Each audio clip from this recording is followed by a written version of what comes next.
Voilà, merci. C'est Oumar Wali Zoumarou,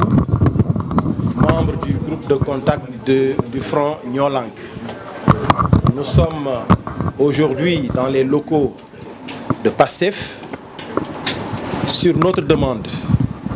Nous sommes venus rencontrer le président Ousmane Sonko pour lui expliquer ce que nous sommes en train de faire, mais également pour solliciter son expertise, la participation de PASTEF dans ce que nous sommes en train de faire dans le front Nyolank Nyobay. Je crois que dans cette série de rencontres, il y a des leaders qui aujourd'hui jouent un rôle essentiel dans le combat de tous les jours que les Sénégalais sont en train de mener pour de meilleures conditions de vie et de travail. Et nous ne le dirons jamais assez, le président Ousmane Sonko, si ce n'est la figure de proue, fait partie de ces leaders-là. C'est pourquoi c'est avec plaisir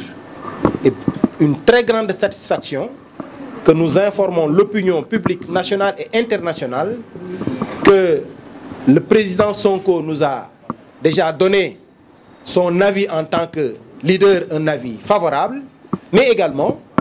il nous a rassuré qu'il rendra compte aux instances de son parti et que nous pouvons être tranquilles que PASTEF est un parti qui est là pour se battre aux côtés des populations. Et si un tel combat contre la hausse des prix de l'électricité, un combat contre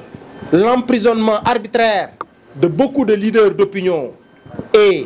engagé par un front dénommé Nyolank, la place logique et naturelle de PASTEF, c'est de se trouver dans ce cadre de lutte. Donc aujourd'hui, nous pouvons dire que nous sommes satisfaits et que, avec la présence de PASTEF à nos côtés, la lutte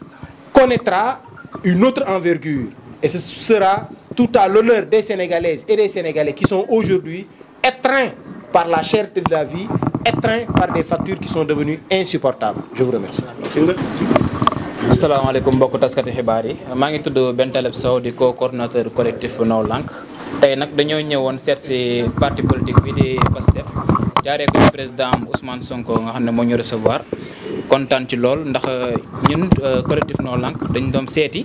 ndax dañuy waajal ay manifestation yu mag a mag a mag te li ñu tax a jóg mooy ñu wàññi courant bi nga xam ne dañ koy yokk te tamit ñu bàyyi suñu ñooñ yi nga xam ne ay aji bëgg réew lañ muy ci mel ni Guy Marius Sagna Ousmane Sarr ak Fallou Galass Seck yoo xam ne ñu ngi ci kaso bi tey te ñoo ngi la ñu bàyyi foofu noonu arbitrairement tey li taxoon ñu tase fi tey mooy ngir ñu yeesalaat parti PASTEF bi bokkaayam ci collectif Nyolank li tax parce que PASTEF yàgg na bokk ci ay membre PASTEF yu bëri nag mën nañoo wax ne sax dañuy ñëw ci manifestation yi daanaka sax suñuy jàpp ay suñuy élément nga xam ne Nyolank waa PASTEF da ciy bokk donc jàpp nañ ne PASTEF déjà moo ngi ci biir waaye tamit dañ dem yeesalaat suñu taxawaay ngir fas yéene partager suñuy xalaat ngir manifestation yi nii di waaj a ñëw dañoo jàpp ne tamit nag dañoo war a seeti ñëpp ñoo xam ne ils partagent le combat ñëpp ñoo xam ne ils sont engagés ñoo xam ne ils assument leur position xam nga ne ñun ñii duñ dem seeti n'importe qui dañu seeti tamit ñëpp donc ñëpp ñu ñuy seeti dañuy xam ne carrément dañ fee toogal askan wi te ñoo xam ne yàgg nañoo xeex ngir population ñuy jël seen revendication léegi nag loolu je pense que loolu kese la woon. càkkuteef ñoom comme que organisation bu organisé lañu dañuy fas yéene nañu jox nañu seen xalaat ne tax dinañ toog waxtaan ak seen parti politique xool ban taxawaay la ñu gën a am ci biir collectif bi. Je commencerai par remercier les membres du collectif Nyolank, représentés ici par le groupe de contact, de nous avoir associés à la liste des organisations politiques à visiter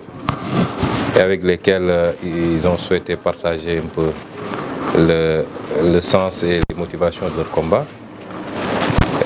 Je les encourage et je les félicite parce que ce qu'ils font, c'est noble. Quand des citoyens prennent sur eux de se sacrifier, de prendre de leur temps, de leurs moyens financiers, physiques, de prendre des risques pour se battre et défendre l'intérêt général, je crois qu'ils sont à féliciter parce que ça ne court pas les rues, malheureusement. De les encourager également parce que face à ce qui peut s'apparenter à une léthargie, quelquefois,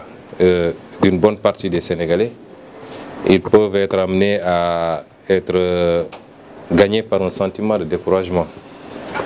Ce qu'il ne faut justement pas. Il faut juste adapter le combat, les méthodes par rapport au contexte et par rapport à l'environnement. Et donc nous les félicitons, nous les encourageons. Je considère que c'est de vrais patriotes, de dignes patriotes. Et qui dit patriote parle également de notre idéologie politique basée sur le patriotisme, c'est-à-dire l'amour de la patrie. Et c'est pourquoi il était important de les écouter. Mais je considère que c'était une formalité simplement. Parce que PASTEF a toujours été, de tous les combats, depuis sa création en 2014 jusqu'à présent, il n'y a eu aucun collectif, aucun, je dis, qui ait été érigé pour se battre contre la prévarication, la corruption, l'accaparement des biens publics et des ressources naturelles, ou alors contre la cherté de la vie, sans que PASTEF n'y ait participé directement. Je ne parle pas de participation indirecte. Et au jour d'aujourd'hui, je crois que PASTEF est largement engagé dans le collectif No Lank, participe à toutes les manifestations et je n'en veux pour preuve que à chaque fois qu'il y a manifestation, à Dakar ou dans les régions, s'il y a des interpellés, il y a toujours des membres de PASTEF. Donc PASTEF n'a jamais rompu et des membres de PASTEF figurent dans le directoire de No Lank. Donc cette visite était une visite simplement de formalisation de cette relation. Et je en profite pour leur dire qu'ils peuvent entièrement compter sur notre engagement, que nous continuerons à participer à tout ce que No Lank fait, que nous monterons peut-être même d'un cran, parce que des rencontres comme ça permettent de mieux se comprendre, d'asseoir des méthodes communes, de lever peut-être des équivoques et de savoir sur quelle base la collaboration va se faire. C'est une rencontre qui a été très instructive. On a discuté à bâton rompu et au sortir de cette rencontre, PASTEF va s'organiser pour mieux participer en tout cas à tout ce qui se fait dans le cadre de No Lank, parce qu'il s'agit de combattre l'injustice.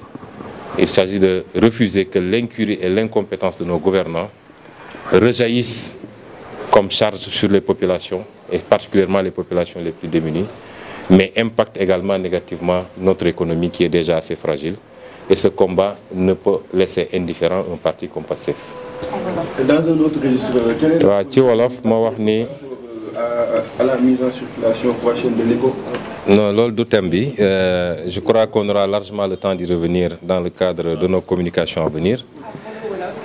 Mais ci wolof ma wax lu gàtt rek nii dañuy doore suñu waxtaan ci gërëm waa collectif No Lank rawatina seen groupe de contact bi nga xam ne ñëwoon nañu ziar si tey waxtaan ak ñun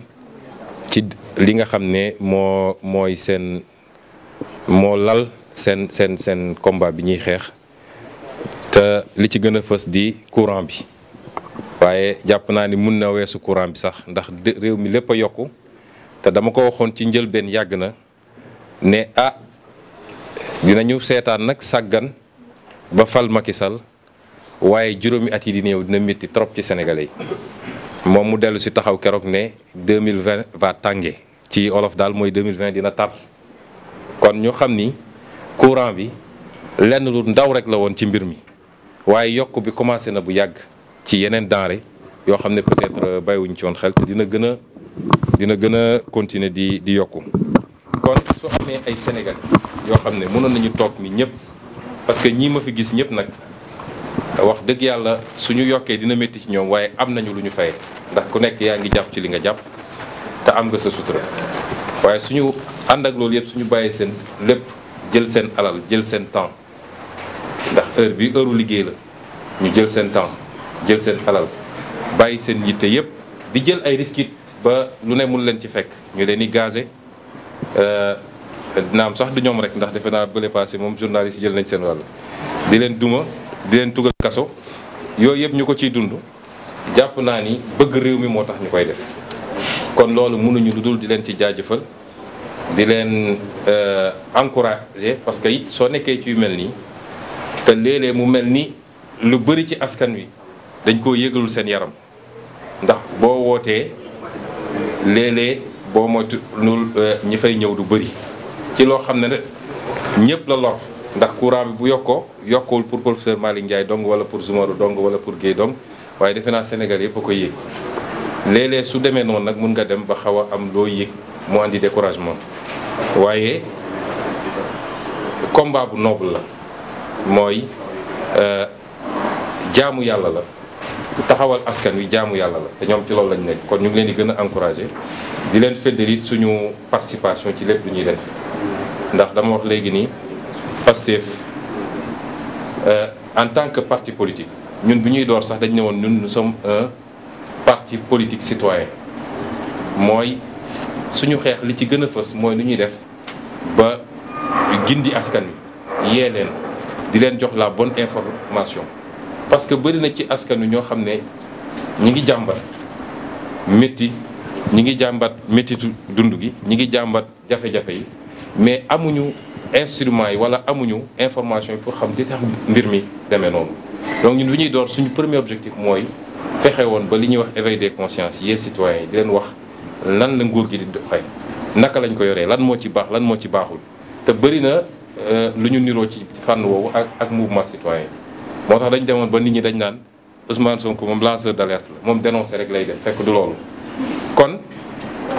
su dee loolu mooy suñu li fondé suñu parti question yu mel nii mënuñu cee ñàkk participer moo tax bi ñu commencé ba léegi collectif yi ñu mës a def yëpp non au franc CFA nu mu tudd collectif non aux accords de partenariat économique collectif pour le recouvrement des avoirs pétroliers et gaziers du Sénégal aar lu ñu bokk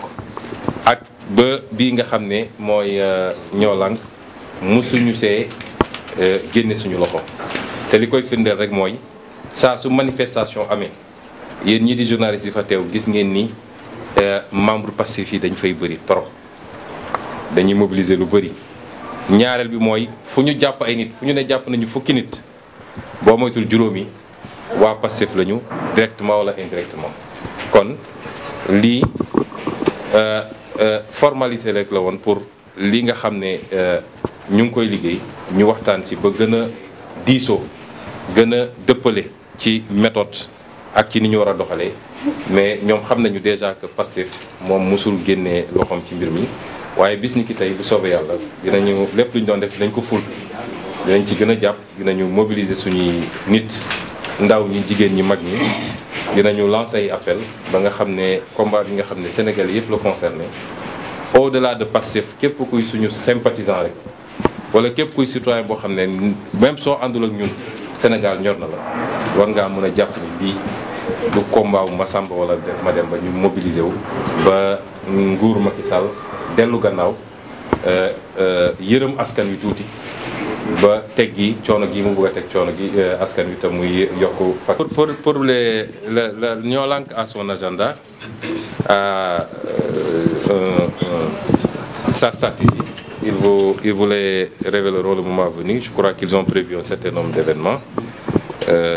et d'activités qu'ils vont dérouler. Ça n'a rien à voir avec nous en tant que parti politique. Nous avons également notre agenda politique qui est déconnecté de celui de Ñoo Lank. Et cet agenda-là, évidemment, nous le présenterons aux Sénégalais au fur et à mesure, de manière tout à fait comme nous avons l'habitude de le faire, parce que nous sommes un parti très ouvert et très démocratique, très transparent. Mais pour ce qui concerne Ñoo Lank particulièrement, je crois qu'ils nous ont exposé une feuille de route et une série d'activités. Je ne pense pas qu'il y en ait d'ici le 31 décembre, mais dès le début janvier, il y a un certain nombre d'activités qu'ils ont déjà annoncées à la presse.